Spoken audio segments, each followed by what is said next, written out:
Real Madrid qui est passé, mais attention, les gros matchs sont à venir. Les gars, avant que la vidéo commence, laissez un petit like, abonnez-vous et laissez un petit commentaire. Dites-moi ce que vous avez pensé du match. Allez les gars, je vous laisse avec la vidéo. Et bonjour tout le monde, on se retrouve pour la vidéo pré-match Real Levante. Un match qui s'est fini par un 2-0 pour le Real Madrid. Un Real qui a joué à la maison. Un Real dans une situation compliquée. Un Real sifflé par son propre public à domicile. Ça a été un match qui, dans la première mi-temps, a été assez difficile pour le Real Madrid, je trouve. Un manque de créativité. Trop axé sur le côté gauche, là-bas trop serré, les Mbappé, Vinicius, Bellingham côté gauche, je trouve que ça faisait peut-être un peu trop. Mais en deuxième mi-temps, ils ont réussi à trouver la clé et à débloquer la situation. Du coup, ça fait un Real Madrid qui revient à 1 point du FC Barcelone. Le FC Barcelone qui jouera demain contre la Real Sociedad. Mention spéciale à Arda Güler. Tout à l'heure, on a parlé de clés qui ont débloqué le match. Ben, la clé, vous l'avez devant votre face, là. C'est lui, la clé. Je trouve qu'il a apporté une créativité dès qu'il est rentré sur le terrain.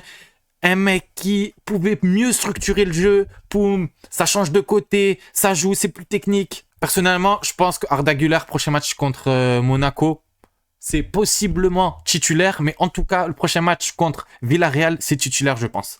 Avec le carton jaune qui a fait suspendre Tchouaméni, je pense qu'il n'y a pas d'autre solution que mettre Arda Güler titulaire. Arda Güler qui, on le sait, manque de temps de jeu, je trouve, depuis son arrivée au Real. Mais je trouve qu'à chaque fois, quand il joue, il arrive à apporter quelque chose. Et on l'a vu en ce début de saison, quand Arda Güler était titulaire, je trouve qu'il s'entendait super bien avec un mec, Kylian Mbappé. Entre ces deux-là, il y a un lien vert. Vous voyez sur FIFA, quand tu mets deux cartes qui s'aiment bien, lien vert. Pour moi, l'homme du résultat, ça a été Mbappé, il a mis le but, d'accord. Mais l'homme du match, ça a été Arda Güler. C'est le mec qui a trouvé la clé pour réussir à déverrouiller la défense de Levante. A contrario, on a eu un Huysen que j'ai trouvé perdu Huysen.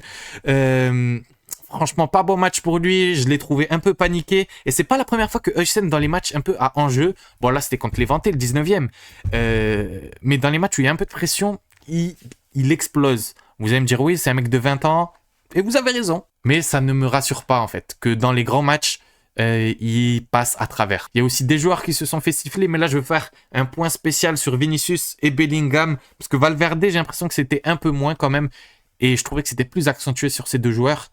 Un Vinicius qui s'est fait siffler, notamment avec les histoires qu'on a entendues avec Xavi Alonso, le départ Xavi Alonso, les résultats qui n'ont pas suivi. Et franchement, le public l'a fait savoir. Je peux vous dire qu'on l'entendait, les sifflets, on entendait de ouf. Comment, dès qu'il touchait la balle, c'était...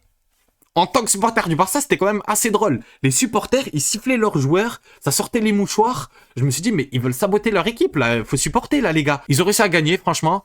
Mais est-ce que c'est une victoire rassurante? Ça, je suis pas sûr. C'est une victoire qui, je pense, va leur faire du bien. Mais est-ce que ça va les rassurer? Bon, tu gagnes contre le 19e. Première mi-temps, t'as pas été fou. Deuxième mi-temps, t'as réussi. Ça a été beaucoup mieux avec l'entrée d'Arda Güler, de Mastantuono.